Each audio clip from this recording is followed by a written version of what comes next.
Welcome to Turn the Lights Out podcast with myself, Dave Owen, and James Lilly. This is episode 3 of the video recording, and if you're listening just on the audio, this is episode 12. I'm especially excited tonight because we have the best guest we've had, basically. The current UFC bantamweight, Mr. Brett Johns. Welcome, Brett. Thank you, boys. Thanks for having me. Coming on, Matt. Thank you. Appreciate you coming on.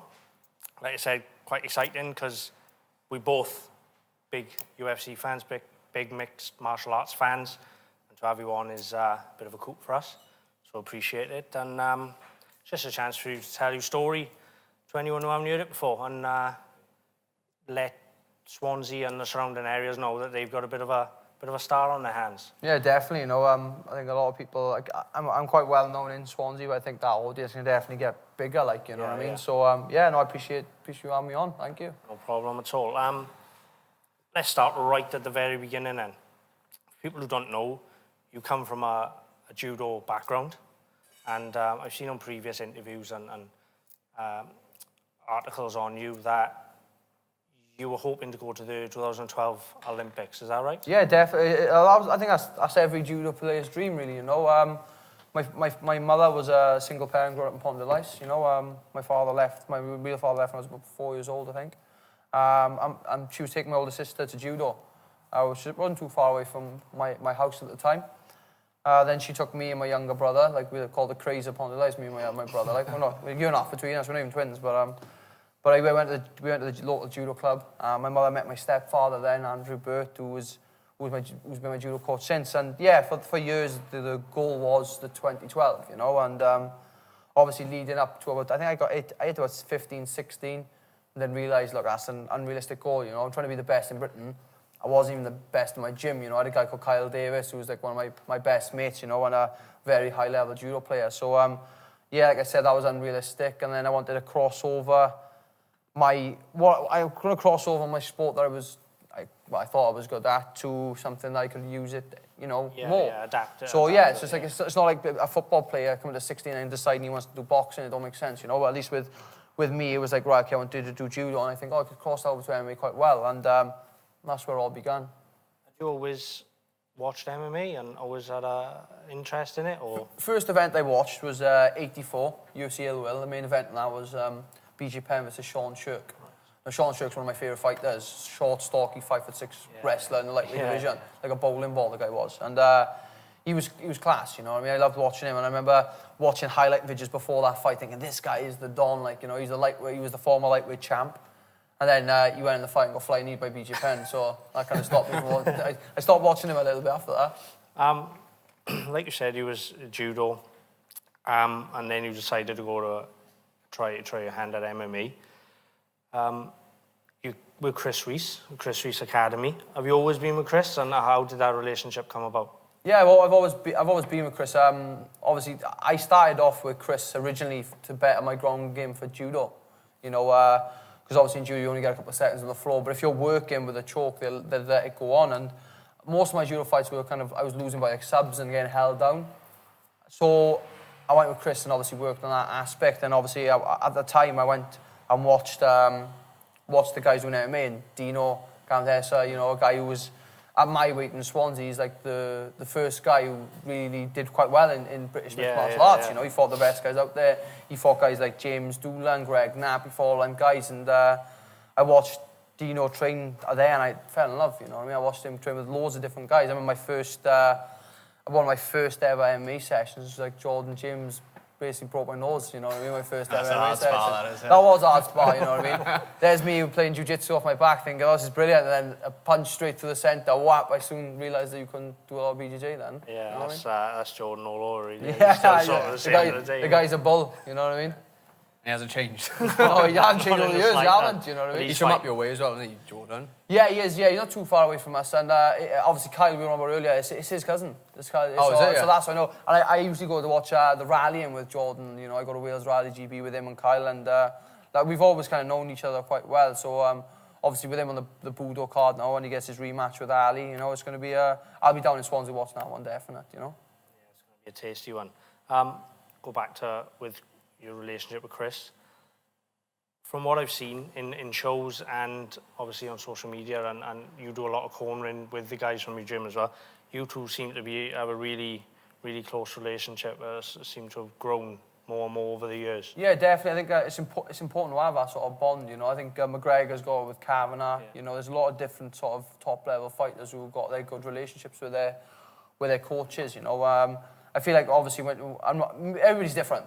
You know, some people do well without a proper coach there, with loads of coaches around them, and then other guys like me, who I've got my one-set coach who I talk to. Like, Chris does everything for me, you know what I mean? He gets my sparring sorted out, he gets my strength and conditioning sorted, he gets all these different things sorted out for me. And even the weight cut, he's there for the full week doing my weight cut with me, you know. So obviously with Chris being there, it's a big help for me, and it makes my life a lot easier, you know what I mean? Because at the end of the day, years ago when I was competing, you know, I do a lot more work than what I do now, you know. So hitting that level now, he's taking a lot of responsibilities on, and for me, it's like a case of I'll get an email from my phone from the UFC, and I'm like, Chris, my wires got all crossed. I'm like, you got to sort that out, buddy.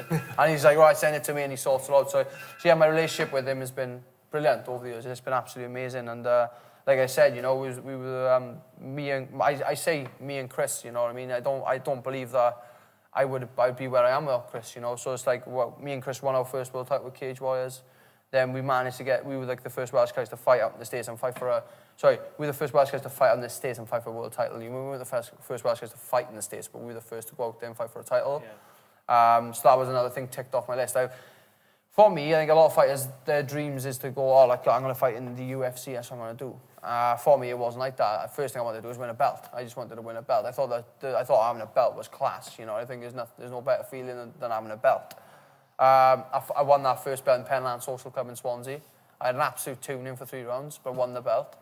And then obviously I give myself little goals. So after that, I was going professional and doing well there. Got to 5-0. I thought, right, I fought for a title, there. And then it was going up and up and up. And eventually then we had the world title shot with Cage Warriors.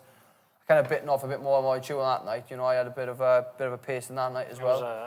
It was a tournament format. Yeah, it was fought twice in the same night. Two fights in one night. And I remember, like, at the end of the night, and it looked like I had Botox on my lips and stuff. Do you know what I mean? It was absolutely nuts. And afterwards, I remember thinking, I'll never ever do that again. Like, you know, that was crazy. You know, that was an opportunity that you couldn't. I was going to ask, when did you realise that I could make a career out of this? But yeah.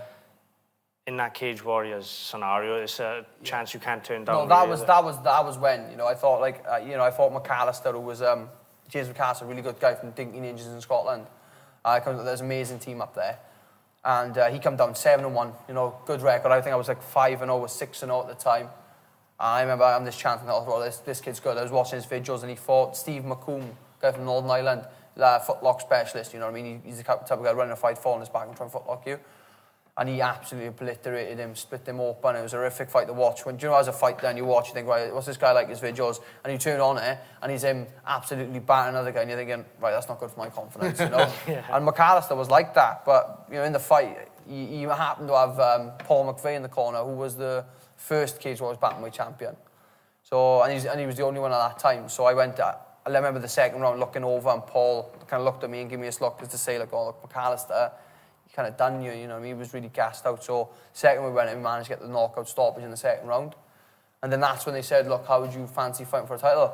And I was like, yeah, that's amazing, cool. They said, it's 2 fights in one night. Yeah, amazing. And then they give me the list of people who were in it, and I was like, I've been putting you to lose. I've been putting you to make the numbers up. Are you like an MMA fan then, so you know all the other fighters in your division and stuff? Because we were like speaking to Lou Long on the first film, and he doesn't follow it. He doesn't know who he's fighting. He just knows the name and the belt. Lou's like that. Lou's like really relaxed about it. I always, even now in the UFC, I'm always looking at the domestic scene, such as Cage Warriors, Bama. Them fights I watch carefully, you know what I mean? Because they're the guys who are coming through the ranks. I can't keep tracks in every single promotion. There's hundreds out there. Yeah. But like the ones that I fought or I know of, I'll watch carefully. So yeah, I am a big fan. I know a lot of different fighters. I know who they fought. I know their fighting styles. And like even when they announced that in the tournament at that time, it was Martin McDonough, Mr. Pink. Good decent level hands, you know. Yeah, he was good. He was good at the time. There was James Pennington, who was like 7-1, 7-2 at the time. And then there was David Hagstrom, the Swedish guy, you know. And he was seeded number 1, so he was the best guy there. Then I went to Penton, then I went to Mark McDonald, then I went to me. So I was 4th. And now what they do in the tournaments, they put first seed with 4th and second seed with 3rd. So I had to fight the best guy first of all, which was, well, I know people would probably argue with that, but I definitely think so to this day. Hagstrom was like top 5 in Europe at the time. I think I was speaking to Dino, was that once? Yeah. And he said about Hagstrom, he said he's legit. Because at that time, like, it was like, I think I fought him and beat him, and the only 2 guys who beaten him are 2 boys from Swansea. You know what I mean? Me and Dino, you know, the 2 guys. Yeah. And but even Dino said, like, you know, at the time I said, what do you think of the fight? And, you know, Dino was like, this is a tough fight. And, because Dino fought him and said, like, he said Hagstrom was amazing. He said, and I think Dino caught him with a triangle in the second round or something. Yeah, and Dino said he was like, it was the hardest fight. Out of all my fights, that was the most difficult fight because he said he was good. And even, I think he says, I got lucky with that, like, you know. And Hagstrom is class. And even to this day now, looking back, he do well. But he after my fight, he didn't fight for a while, and then he fought a tough veteran and then lost that fight. So he's 7-3 at the minute, but I don't think he's planning to come back. He's had a kid and stuff now, so concentrating on that, I think. So, like you say, you genuinely think you were put in the tournament to lose, but you come out with the belt, 2 fights, 1 night. How did life change at all when you got when your class as world champion? Yeah, that was the thing. I always say these, like, the little goals, and obviously I had that world title. I thought, right, here it comes, the big money, the big fights, you know what I mean? That's what you do think as a world champion. I look at the guys like, I know it sounds too far. I look at guys like Floyd Mayweather and Conor McGregor, world champs, thinking, wow, this is where it's going to happen. My life didn't change. In fact, I you know, at that time, I didn't earn a lot of money at that time, you know what I mean? It was, for fighters, as a lot of people probably know, sponsorship's quite hard to get, you know? And, yeah, I won that fight, and it was hell of a fight, you know? But, so, we're going to go into Titan FC. And obviously, you getting called up the UFC, so we're going to take a quick break, and we'll be back after this.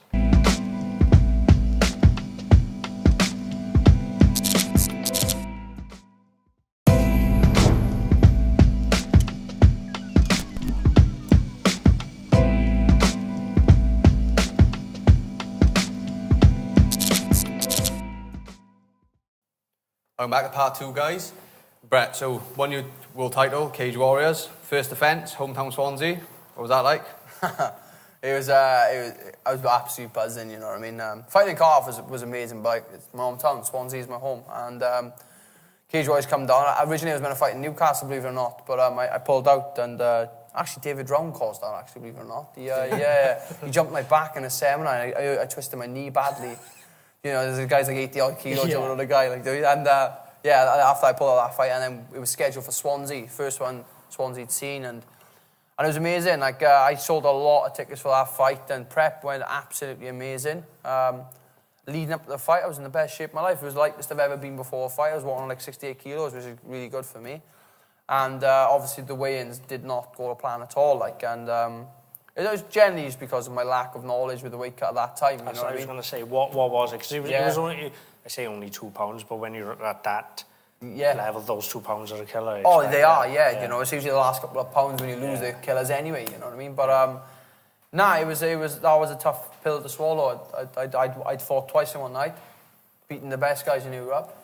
To the next show, fighting another best guy in Europe. To it being taken off me before the fight. You know, which is my own fault, I understand that, you know, and people are like, oh, it's a bit harsh, they taking the belt off you. I signed the contract, it was meant to be 135, it wasn't, I didn't come in, the belt got taken off me. So obviously it was one of them situations then where I was fighting James Brum, that if Brum won, he'd won the world title, but if I had won, then I'm the number 1 contender for the belt again. And that was tough. I really struggled with, like, feeling the weight, you know what I mean? It was one of them things that back then, I didn't have a lot. I personally didn't have a lot of knowledge on the weight cut, and I'm a really big worrier. So when I was worrying about my weight all the time, and like stress is the number 1 sign for weight cutting now. You know, I realised after the last couple of times that when you're stressed, it kind of holds on to you a little bit more. And I was so stressed out. Like I sometimes I'd cry myself asleep. You know, be thinking about it. You know. And so obviously we missed weight by 2 pounds, which to the average person doesn't sound like a lot. No, but those last 2, it's a big. How close to the fight did you think I'm not going to make the weight here? To the weigh-ins, I probably. We woke up heavy, very heavy. We woke up about maybe 8 pounds over, woke up. So we started cutting it down from there. And like I said, I'm the type of guy who likes to do it over a gradual amount of time, you know what I mean? And we must have done, and it's no exaggeration, about 9 or 10 hot baths, 20 minutes each time, you know? And yeah, it was, I went to the sauna in the LC2, and I was in there for like 20, 30 minutes and jumped on the scales, and it was like 0.1 had come off me of a pound, and I was just like, oh, this is plays with your head, first of all. You just know, didn't you? It's not going to come off. That's not going to come off. You know, I was coming to the point of where, like, you know, the last bit of my body fluid was coming out. And it was like 137.3 or something, jumped back, went, did the sauna, come back at 137, dead. So it was like, there was no chance of getting that off. Generally, it's obviously it'd be a disappointment, but with it being in Swansea as well, you've got that added pressure, and yeah. So it must have added everything tenfold. Definitely. I remember after the fight, and obviously after the fight, they kind of came up to me, Cage Warriors, and said, look, it happens, blah, blah. Obviously, he was in hysterics, crying about it all, and my phone was going ting, ting, ting, and people messaging me, oh, I'm professional, this, how much that, That's the first thing people think. Oh, yeah. Definitely. Even now, to this day, I look and go, fucking, I mean, wait, this guy, then I'm like, oh, I'm professional, and I realise, well, wait there, you want me to do it twice, you know, and I've lost 2 world titles because of it. So, if they're not in the game, they don't realise, like, no, and that's a big thing. A lot of people they're really quick to judge, but never lost 5 pounds in their lives, you know what I mean? So, it was a bit of a tough pill to swallow. I remember, like, one of the guys up here, Steven, Biffy, he took my phone off me, and he went, right, that's going off, you'll have that back tomorrow, he said. And we're actually thinking about it. At the time, I was like, well, I want my phone, but at the time, it was really good because of, like, I didn't have nothing to look at, and then the next day, even certain UFC fighters were writing stuff down, pathetic, blah, blah, blah, blah, and it was like, because obviously Brum had trained with Team Alpha Male for that fight as well, so they were on board with it all, and I was like, so obviously waiting on the next day, it was normal. I didn't put on much weight after the fight either, because the weight cut went bad, but people think you don't just make weight and that's it, it's fine. You make weight and then you got to do the rehydration process right, otherwise all that stuff you've done before. It's pointless, it's pointless then, you know. And I didn't put much weight on, but the camp itself was amazing. So my fitness was there and everything for 5 rounds. And we went into the fight and we felt comfortable. I said you earlier on, I watched it back today, and the commentators were saying that Brum's probably coming in 20 pounds heavier than what he weighed in. So you add that on top, you see he's possibly coming in at, what, 150 odd? Yeah, oh yeah, definitely. Yeah, like I consider myself quite big for the weight anyway, but he must have come in 155 to 160, you know, and for the guys who do kilograms, this guy weighed 61.2 the day before and was set over 70 kilos the next day. So, you know, these guys, after the fight with me, he didn't really go back down to that weight then. He stayed around 145, which is his normal size, you know. Some people are good at cutting weight, some people are not, you know. And that time, I wasn't good at cutting weight, you know. Some people are built in them. Like, I see some of the, like, people I fought and stuff, and they're over like 6 foot coming down from middleweight. Like, how the fuck did you do that? Yeah. I'm just getting meals and shit. Like, David Round's one of them. He's fought at every weight class you can. Oh, he drinks a can of Coke on the scales. He does. I know. I find that crazy. He does that. He's gone from middleweight to heavyweight. I remember watching was it a tournament in Holland he did, the heavyweight tournament? Super heavy, wasn't it? Or something? Was it super heavy? Yeah. I can't remember what it was. It was like a big knock one guy out. That's right. That's right. He got to the final, lost in the final. And he's fought a middleweight. As a 8-man Dutch tournament. He fought for welterweight title, didn't he, against Jordan James, 77? Yeah, that's right. Yeah, that's right. He's up and down, you know what I mean? Crazy. But let's talk about this Brum fight then. Obviously, like we've touched on that, it was in Swansea.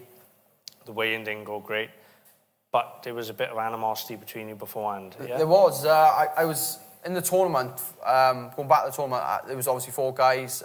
Pennington beat Chris Edwards to go to the final. I beat Hagstrom to go to the final, but Pennington pulled out. He injured his foot.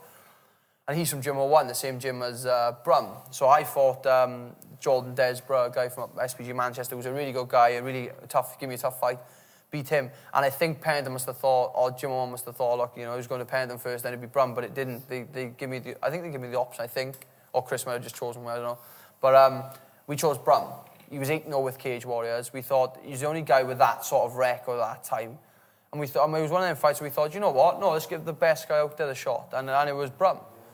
And we gave him the shot. And there was stuff coming back and forth on Twitter. And like obviously, like my brother in the 2 fights in one night was quite drunk. You know what I mean? And he was with the Gym 01 lot. So like, on Twitter, then they started writing stuff about my brother. And it was like, for me though, it was like it's part of the game. You're gonna get guys talking about bit of smart, bit of crap, like, you know. Different now, innit? Because you got like social media, so you can get hold of people. Yeah, exactly. Yeah, and I'm always on there though. So like I'll be there, and like I showed you earlier. Like I'll be there, and you got an email, and the subject email is "Don't be a pussy."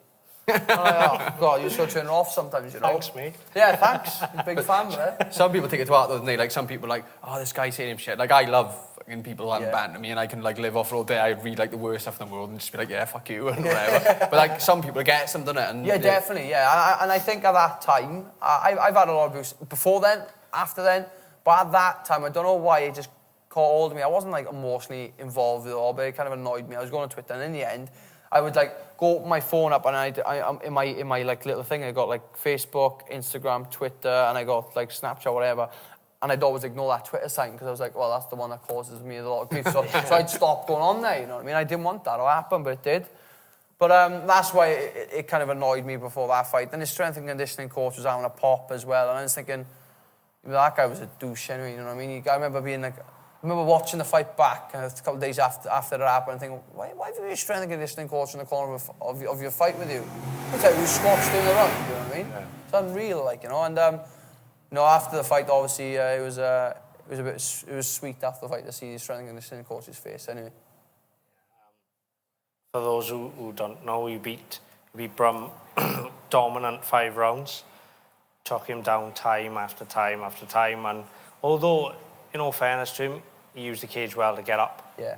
But it was for moments where you just whipped the leg back down, and you could see the frustration building up on him. Yeah, absolutely. Yeah, you can see obviously he was really frustrated in that fight, you know, and he was a tough enough guy, you know. They were going over his fitness, and they were saying he's like one of the fittest guys in the division, and blah blah. And prior to that, I did my 8 fights, the 8 rounds, the 40 minutes of fighting in one night, and they were like, well, Brett, you know, his fitness is good, Brett's fitness is good. But the way I fight, it's like it don't matter how fit you are, it gets drawn out of you. When you consistently get taken and get back your feet, it just sucks. Yeah, someone you psychological as well. Yeah, that's the big part of it. Fuck's sake. Yeah, exactly. Because in the second round, I remember looking, and he looked at his corners and said, you know what I mean? And the full fight went like that. One of the most boring fights I've ever watched back, and it's me fighting, you know. But the 5th round, you got him up against the cage towards the end, and you were letting him tee off on him, just looking at him, and he's chucking the elbows in. What was going on there? It's one of the things. I do it a lot recently, and I shouldn't because I'll probably pay for it in the future. But it's the last 10 seconds, and whenever I hear the last 10 seconds, my first thing my brain tells me is like, do something stupid, do some dumb shit. You know what I mean?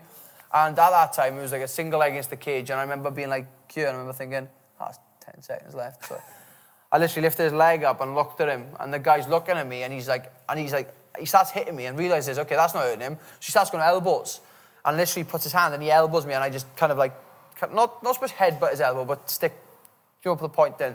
So he does it once, he does it twice, he gets annoyed, and he ends up going, what the fuck are you doing? He goes, what are you doing? And he slaps me. And I was more insulted, by the slap than the elbows and the punches. And then I remember then, I remember thinking, get a quick takedown here, just to add salt in the wound. And I remember as he slapped me, I put my head down, managed like about 5 seconds, another takedown, and he was absolutely raging after the fight. He wouldn't shake your hand or anything, No, he wouldn't, no. I did I'm glad I bowed, because if I went up to him, like, he left me hanging like a dick. So I went up to him, and like, as I went, James, and bowed, he kind of went, leave me alone, like, you know, put his hand, leave me alone. I can understand that, you know what I mean? It's this frustration setting in. And after the fight, I went up into the change room, shook hands with him, said thank you. And that was that, you know what I mean? But I had a lot of abuse after the fight, you know, off some of his fans and his coaches and they were saying like, this isn't a submission grappling fight. And then you rewind my fight, forget about my fight, you go to James Brum's past 8 fights, it's exactly the same. So I don't know what that was all about. But I ended up going back up there. I ended up going up to Gym 1 to train with them for a day. And they treated me very well. They were very friendly. Brum was there as well, and it was good. They got some good guys up in Gym 1, you know. And my respect, I got a lot of respect for them, you know. It's part of the game. You know full well. It's part of hyping the fight, innit? Do you know what I mean? Some people enjoy it, some people don't. I'm personally not a guy who enjoys it. I'm sure I'm going to learn how to do it, but it happened. Obviously, we got the win there, and that was that. Then that was the Cage Warriors chapter. Yeah, well, like you say, that was the Cage Warriors chapter. After the break, we'll talk about you going over to America. So we'll be back after this.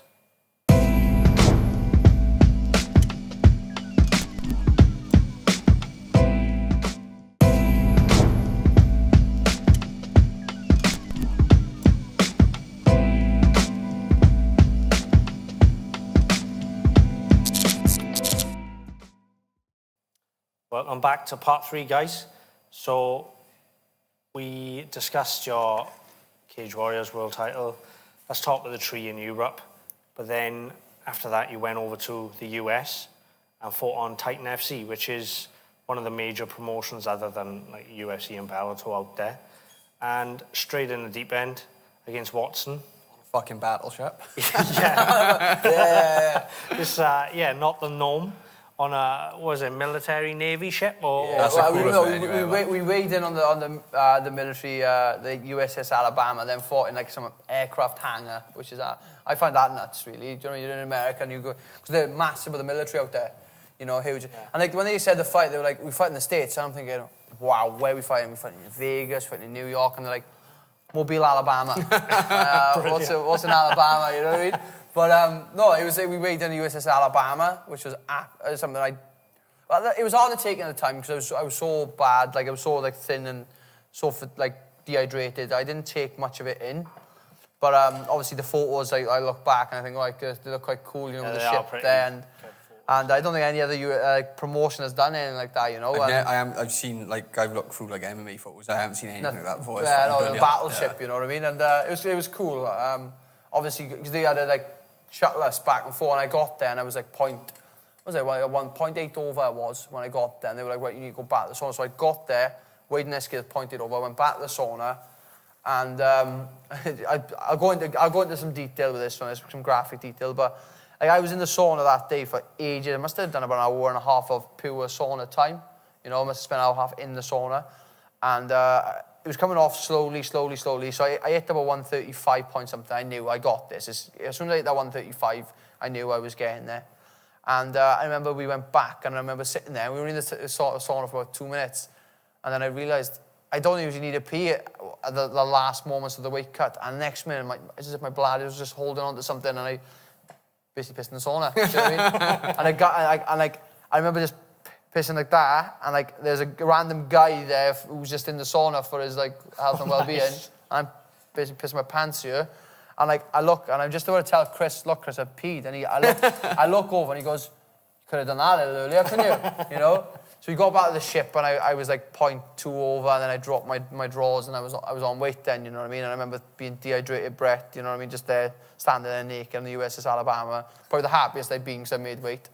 And like that's when I probably, because up to that week, usually a week before a fight, I'm miserable. I don't want to see anybody. If I'm in the hotel, I stay in the hotel. Like people are like, oh, I'm in Alabama, we can go for a walk, blah, blah, blah. Not me. I'll just stay in the hotel. I'm happy just to stay there, watch food channels for about 6 days, and then fantasize what you're going to eat. 4 days, and then do the weigh-ins. And as soon as I make weight, it just within that second, you make weight and bang, it just changes.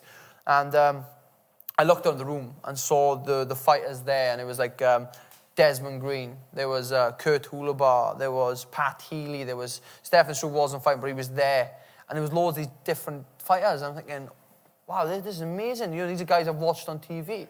That was major, especially someone like Pat Healy who had so many fights in UFC. Fuck Heeb, you know what I mean? One of the best guys out there in the lightweight division. That's the fight I watched the other day. I was trying to think. I watched Pat Healy like Sunday. Yeah. And I was looking at them guys and I'm thinking, wow, you know, and it was like a 4 title fight. So it was like, I think it was like the lightweight, the featherweight, the bantamweight, and the heavyweight. And the heavyweight fight was between 2 UFC vets, Chase Gormley and John Madsen, 2 heavyweight veterans, like.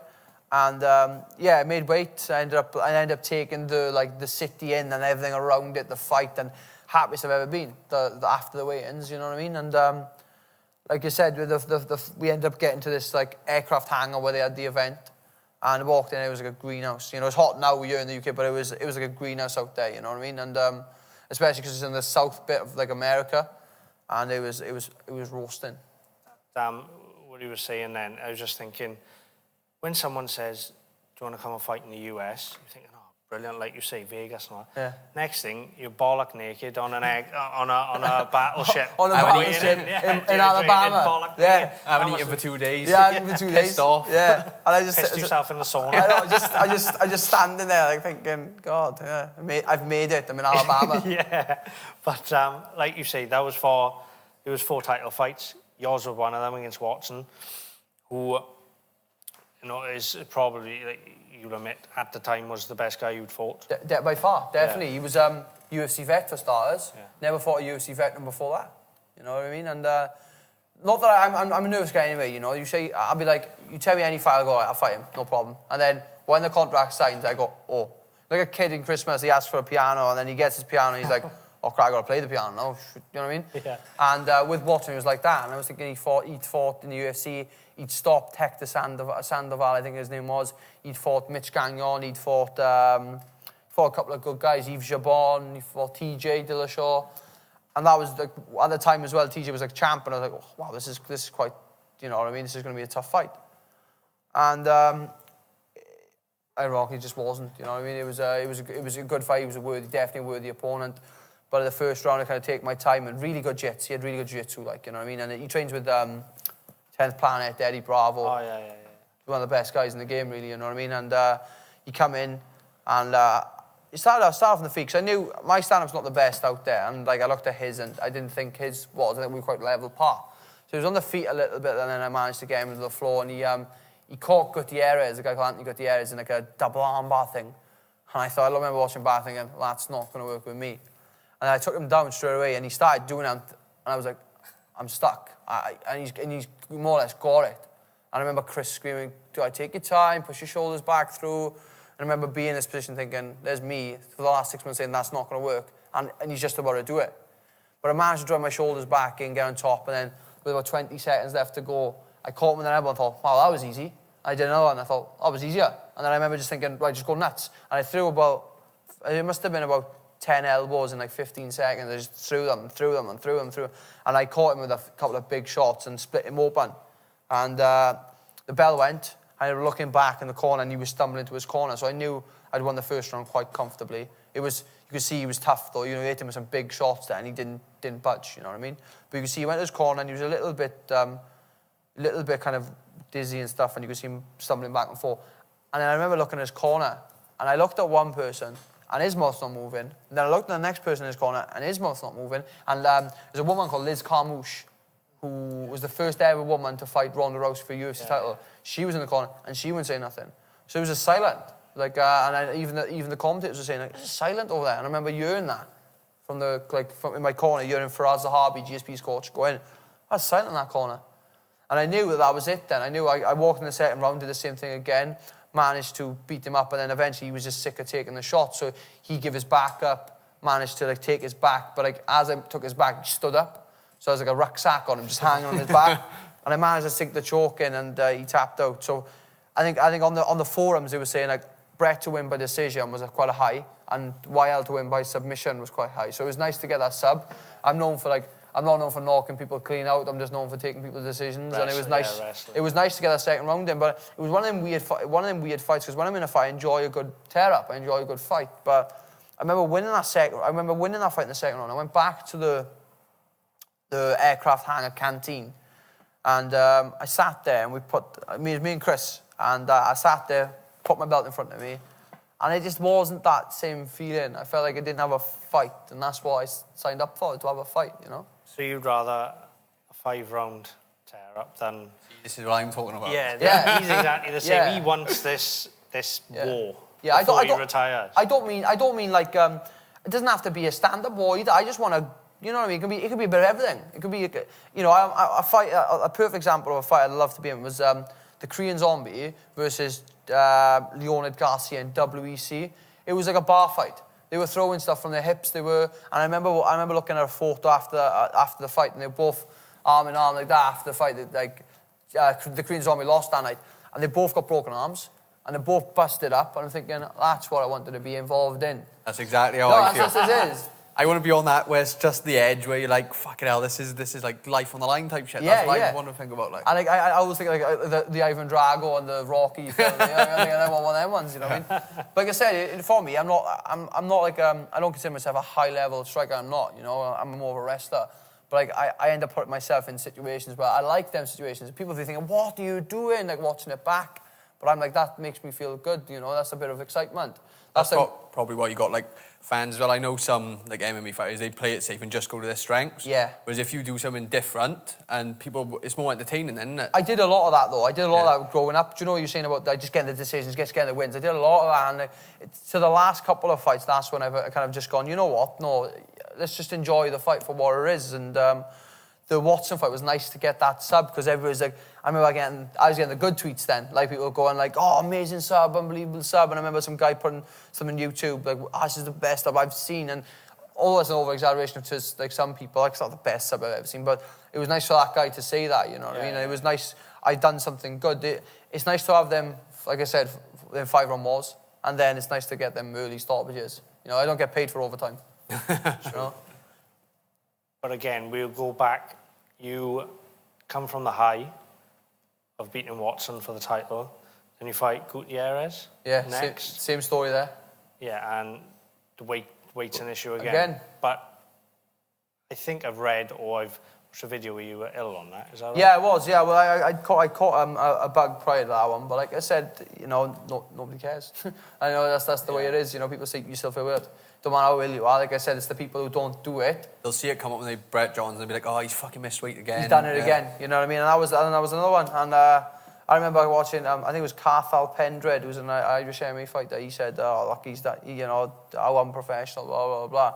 That hit home because, like I said, you know, I was like, "Oh well, even fighters are jumping on the bandwagon." I was saying about it. Yeah, I was. I was ill before the fight, and I got within like a pound of the weight. And like I said, the fight, like I said, I'd won a world title. I had the Cage Wars was an amazing performance. Won a world title. The Watson fight I consider a good performance. There was a lot of things I could have worked on, but it was a good performance. Won a world title. To then straight after it ruining it. You know what I mean? That kind of killed me as well. And I remember getting there, got taken to hospital. They were like, you need to use an IV, and that was when the IVs were banned. And I was like, I can't. And they're like, well, you know, you're gonna die if you don't do it, like, you know what I mean? And I was like, I can't. I haven't traveled 4,000 miles to not fight. You know, and like where I was fighting was Kansas City, and it was a different, incredible heat. I was going in the sauna and losing weight, then coming outside, and it was the exact same heat. You know, it was crazy, and I felt ill. I ended up like basically I had Chris in my bedroom, just kind of like trying to calm me down a little bit. I was like shaking in bed, uncontrollably shaking in bed. It was to the point where like that's when the Titan FC officials come in and said, like, you gotta go to like the doctors, you gotta see someone. I refused to have an IV, jumped on the scales, probably should have. I was getting like really bad stomach cramps as well. And jumped on the scales, it was like 136 something, failed weight again. And that was twice on the trot then. And that was when that was when I was just about to decide whether I was going to stay at bantamweight or go up to featherweight. But like I said, I was looking at featherweights at that time, and they were big guys at featherweights then. I was thinking, well, you know, I go up a weight, I'm too small. I'm too big, or I think I'm too big. And then, you know, the fight didn't even go to plan. Worst fight of my career, hands down, you know? Before we go into the fight, we'll just take a quick break, and we're going to come back to Gutierrez and then hitting the big time with the UFC.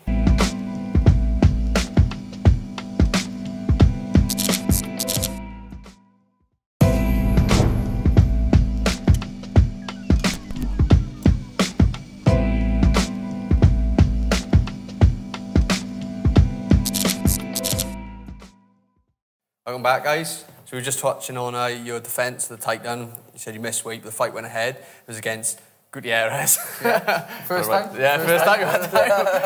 So how did that go? Tell us about it. You said it was the worst performance. Probably the most important thing was the win, though. Yeah, definitely. I'm known for being quite fit in fights, like, you know, and going 5 rounds. And like I said, in Cage Wars, I went twice in one night, you know. And I fought the first round, smashed the first round, in my opinion, and won the second round. And I'm thinking, I'm getting tired, you know what I mean? I don't feel as tired usually until the 5th round. I was getting tired. The 3rd round, it went out the window completely and utterly. I ended up taking a step on the canvas, and the canvas material they were using was like slippery. When it got wet, it was really slippery. My foot slipped, and I ended up like suspectly tearing my hamstring. That's what I thought it was originally. So I was like on the floor, like, and I'm like holding my leg, and like he's hammer fisting me, and I'm trying to block and then hold my leg. But I managed to get out of that round. So I think in my head, I won round 1, 2. And then obviously the 3rd round, I'd say I'd give it to him only because obviously I basically pulled guard and let the guy beat me up so I could get feeling back in my knee. And then 4th, I beat him up in 5th, then I was a win as well. And like I said, I do that stupid thing the last 10 seconds where like, I remember just thinking, right, it's the last 10 seconds, what can I do? All right, let's just let him fly knee me 5 or 6 times. And that's what I did. He called a time and just started jumping knee in, and I was just, and he pushed me into the cage and started going body shots. And I remember thinking at the time, because that was when I had my stomach cramps the day before, I remember thinking, I can't take many of these. And I thought, right, instead... I'm going to shit myself now. Yeah, I know, I genuinely thought that. And like, I thought, right, okay, instead of blocking, I'll just do this. I just put my hand up as if I'd won the fight. 10 seconds into the fight, just taking body shots. You know, I should have blocked the shots or something. I wasn't. I just put my hand up and celebrated 10 seconds before. And it was in Kansas City, where he's from, and it was hostile. You know, the fans had been there since like 4 o'clock. They turned the air conditioning off. They'd been drinking since like 4 o'clock. It was hostile. And I remember being after the fight, and I was like, they were like, and they were by split decision, which was nuts, because I thought I'd definitely rounds 4 rounds to 1, if at worst 3 rounds to 2. And they would split decision, like, what? I thought, this isn't going my way. It's the first time I've gone to a decision in America. I thought they've tucked me up here. But like enough, they didn't. They said I was the winner. And I remember the crowd booing, so I was like, giving a bit of that, you know. You know what I mean? Like you're getting a shot. I was out there, yeah, no, it's crazy out there. And yeah, so I won that fight, and then was scheduled to fight then. That was the July, I had some time off. A load of injuries, plagued with injuries after that. Then we scheduled, we thought, right, you know, the injuries are over and done with.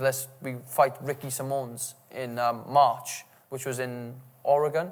So it was like so Alabama's like here, and then Kansas is here, and then Oregon's over here. So they were getting about tight, and I had to pull out the fight. My shoulder had, I had some bad trouble with my shoulder since 5-0 as a professional. But then in that camp, I ended up. I was doing a bit of, I ended up falling awkwardly on it, then thinking, nah, that's okay. It was hurting, but I was like, that's okay. And then did another session, I got pulled out again. And it was a point that when I was throwing shots in sparring, it was coming out and going back in all the time. You know, it wasn't even like, it wouldn't stay out, it just pop out and go back in. And in a fight, you can't let that happen, like, you know, because I'd do it, and I'd be like, right, if it didn't bother me, I could put my hands up and carry on, it'd be fine. But I was doing it, it'd go, and I'd have to keep my arm by my side for 30 seconds, and then get it back up, and then it'd happen again. So obviously surgery was the only thing to do, and you know, after that, you know, I had to pull out the Ricky Simone's fight, and 8,000 pounds later, my shoulder was fixed. It's been alright. I still get trouble with it now, but it's all right. And we had a pull from that fight then, you know what I mean? And I had about 3 or 4 months where I went on the loose. You know, there was no fighting. There was hardly any training because I couldn't do much with that. Not even running, you know, I couldn't even run. And at that time, I was blessed. I was lucky that the Euros was on with the football. So I was out in France, absolutely steaming drunk. And there's a photo, there's like I say famous, not famous photo, there's a photo with in the group of boys I'm with on WhatsApp. Like occasionally they say, I remember that time when Brett went off the rails, they say when I retired, there's a joke. And it's me, and I'm wearing like a Stone Island jumper, I got a fag in my hand, a beer and a pair of glasses on, I'm in Lille. Like, it was like the time of my life. You know, as a fighting year, 2016 was the worst year of my life. It was hands down, it was terrible. And but as an enjoyable year, I'm lucky that my brother paid for the full thing. I was skint, like I said, these fighters. I had to sell my car for like 100 quid before. I had no money to live. But my brother paid for that trip out there and really helped me out and stuff. And if it wasn't for that, then 2016 would have been a waste of time until November. The famous phone call. Yeah. Just about to get to it. Was it your manager who filmed it? Or? Yeah, I don't know why he filmed that. I'm not sure if Chris had said, look, this guy's going to be like a baby when you tell him, you better get the camera out. It's going to go viral. No, yeah, so he videoed it, and obviously I'm an emotional guy anyway, you know what I mean? And, you know, obviously, he'd phoned me up the night before. I was up all night. My little brother just turned 18 at the time. And it was his first night in town, you know, Swansea. And I was quite curious about what he was doing, so I was in and out of sleep. And a phone number come up. I thought, right, this is him now. And I'm thinking he's been arrested. I look at the phone, and it's like 444-555. And it's like, that's not a UK number. I'm like, hello. You know, like in PPI. Yeah. So I went for the phone down, put the phone on UFC, like, you know. And hello. He goes, he's like, hey man, it's your manager Brian. I'm like, Brian, so what are you doing for me at 4 o'clock in the morning? He's like, I need you to get ready. And I'm like, what do you mean? He goes, you might be on the UFC Belfast card. And I'm like, what? And like at that time, it was like amazing, exciting. But I'd potentially been in the UFC for about 4 or 5 fights before that. So it was hard to get pumped for it. But it was the first time I was having a phone call from him. And originally, believe it or not, it was meant to be Ross Pearson. that I was meant to fight. Yeah? Yeah. Wow. We were going to fight at, you know, that, I'm not sure how that would have went down, but basically they said that Pearson was a short notice fight, and Stevie Ray stepped in. But they said, what's Brett weighing? And Chris has completely lied. I happened to be in really good shape at that time because I was preparing for like a K1 fight. And Chris goes to me, he goes, yeah, he's about 160, 165, yeah. I was like 150, I was walking around 70 kilos. The fight that they wanted, I was hit 70k. And apparently Stevie took it, and I was like, oh, well, that's an opportunity missed. But I was willing to do that just to get in, you know what I mean? But I didn't fancy fighting Ross Pearson, you know, the guy would have walked 80 kilos, like it would have been nuts, would have. And I thought, that's that opportunity gone. And I kind of had a phone call, and they said, right, you find this guy, Kwan Ho Kwak from South Korea. And I heard of him before that anyway. He was like the #1 prospect in Asia. Yeah, he was like 9-0. Yeah, 9-0, two-time world champion. You know, he fought Aztecic Ozgalich. Oh, see, I'd be fucked right now. You should have given that. Yeah. And, write it down for me. he was a UFC flyweight who went up the bantamweight then to fight in some promotion up in Korea. And they were like, you're fighting him. And it was one of the fights, I had 3 weeks notice. I was in good shape. I was lucky enough I was in good shape anyway. And they were like, you want to fight? So I was like, and that was when the weight cut thing was a big thing for me. And I was like, I've only got 3 weeks to lose weight. And I was like playing with my head. And that's when my brother spoke to my strength and conditioning coach, Gareth Beer. And he went, Gareth, you need to chat with him. He, you know, mentally, he's breaking him. So he had a chat with me. There was over coffee with him, a 50-minute chat. And he said, look, you need to change your attitude. He said, you just need to change your attitude. Stop being stressed about it. You're going to have to do it. Do it.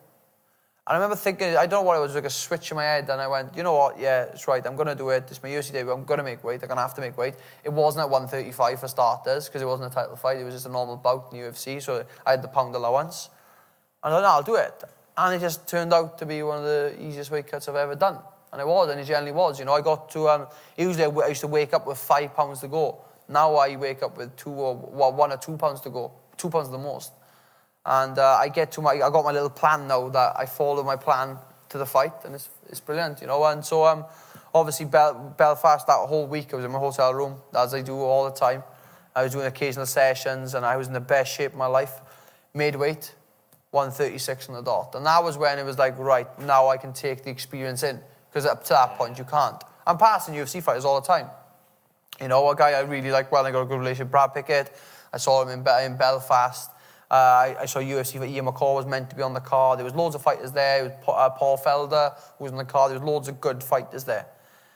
But obviously, even when I was there, I couldn't take it all in because of I was going through the weight cutting and all that rubbish. So after you make weight, it just everybody seems to be every single fight is weird. You've probably seen it yourself, James. You know when you make weight and it's like you can see like in the weigh-ins people coming, they're really depressed and they make weight one thing and everybody's just going, hey, we got my weight, brilliant, hey, and everybody's happy.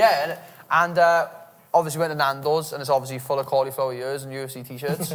and it was after that, it was amazing. I did the weigh. Then after that, you got the public weigh-ins, which the public weigh-ins. They looked awesome. I have not fought in front of a crowd like that before. It was just, and there was all these people here just ready to watch two men get half naked and weigh in and square off. Like, I mean, I hadn't fought in front of that many people before. And I thought I'd give him the mean mug, so I give him the good little mean mug as I do. I got my only rule, which is don't touch. You can go as close as you want, but don't touch. I mean, as soon as someone touches me forward to forward, they go and fly in there, you know. And I remember getting really close, and it was a good stare off. And I remember looking at the crowd, and my brother arranges everything with the trips, and all the boys red t-shirts, Welsh bucket hats on. That's all I need, you know. And no, the weigh-ins were amazing. And then I went to bed that night, amazing sleep. And then I woke up at 6 o'clock in the morning. I wake up very early before a fight. I just sitting there, just looking around the room, looking at my corner men sleeping, just like waiting for an hour or two. And then the full day was really nerve-wracking because it's like 8 years of work on November the 19th. That's the only day that mattered. So there's 8 years of work for that one day in November 19th. And we got to the venue, did the rules meeting, stepped in the cage. It was like, whoa, this is crazy. You see all the logos on, like Monster Energy and the UFC Fight Pass, and there was a on the pad on the side of the cage. There was they were promoting Cormier versus Johnson 2, the one that Cormier pulled out of. Oh, yeah.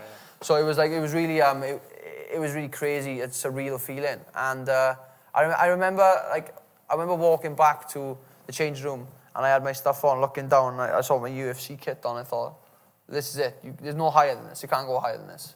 And yeah, everything went crazy. I walked as I'm walking out to the fight.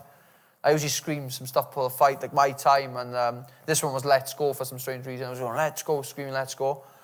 And they were like, there's curtains. So I haven't seen the crowd yet, so I don't know what the crowd is like. And the crowd was empty compared to the main event, but it was loud anyway. And the curtain was there, and the guy's like, well, wait here, and I'm screaming, I'm basically on the verge of crying. And they open the shutters. Brett John's come through, so he opened through, my head's down. I look up. Who's like about 5 meters away from me? McGregor, standing there. Looking at me, just nodding his head, saying, you know, just go on do your thing. Yeah. Time to go, yeah, time to go. And I remember looking at him, and he looked at me, and you could just see that little chin up, little nod, you know what I mean? I don't know why, that was like whenever I thought, right, this is it. There's no turning back now. And I remember walking out, and obviously the fight went ahead, and I blacked out then. Like I said to you guys earlier, I blacked out after the fight. I managed to obviously win the fight. It was, like I said, it was one of them fights. It was just a hell of a scrap. It was exciting because most people would think you're going to take him down or whatever. But like you said, he mixed it up. He was flying knees. He was fucking. I know. Everything. I was saying earlier. Some fighters then they do the strength too much and they hold on to strength. And for a UFC debut, I think I would have gotten away with that. Just win your first fight, then you're fine. And I just remember thinking, this fight's just not going to plan. Like, you know, I just thought I'd taken the guy down like 11 times in the first round. And I thought I won the first round, and I was just enjoying. I was there on my feet, and I was throwing shots, and it's one of the things for a grappler striking. Some of the best photos from a fight are you throwing punches. Throwing punches, coming up, yeah. I wish I could do that in the gym. I can't though. You know what I mean? And I remember thinking like, it's obviously different for you. You can strike. I in my head, I can't strike as well as like the top level boxers. I can grapple, and I remember thinking he was throwing jabs and slipping and throwing right hands, and he was just catching. I'm thinking, wow, this is amazing. Now I know why these boxers feel like. I think, why am I getting punched in the face all the time? I don't know. It was just, the fight went great. And I remember thinking at the time, Scott Pedersen, an amateur who just won the amateur Cage Wars title.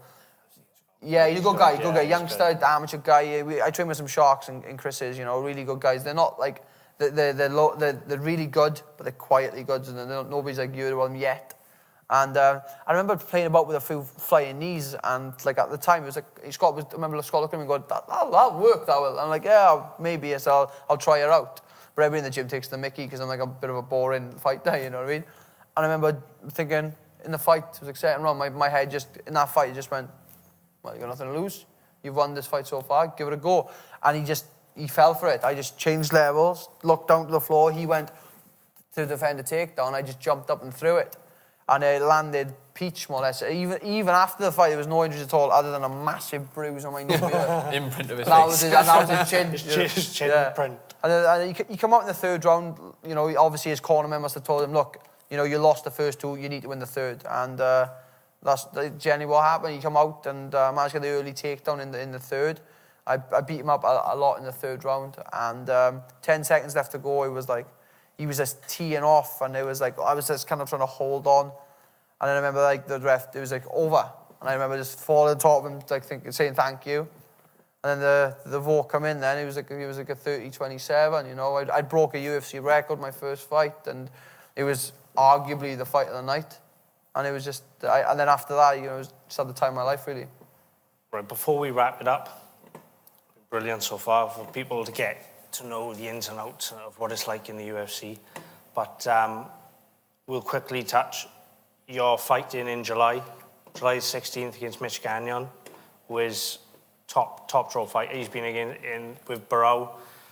He's been in with the top boys, so that's a good step up for you. It's definitely the hardest fight of my life.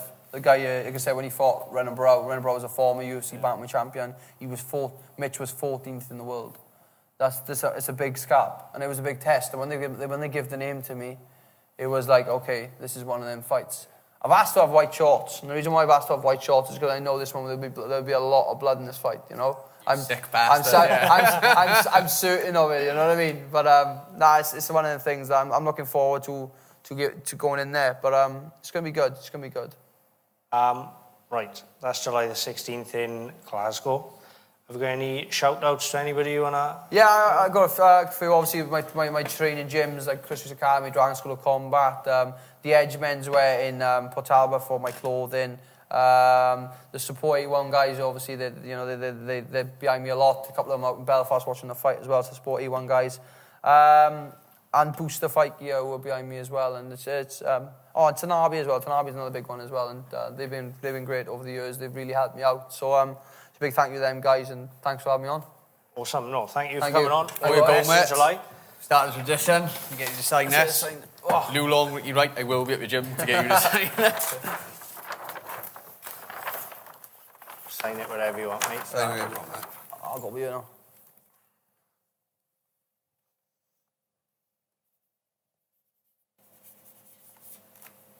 Thank you, boys. Nice. No, all the I best. appreciate that, mate. Nice to meet you as well. All the best in July, mate. Thank you. All the best. And that is episode, 3 of Turn the Lights Out. Thanks for watching.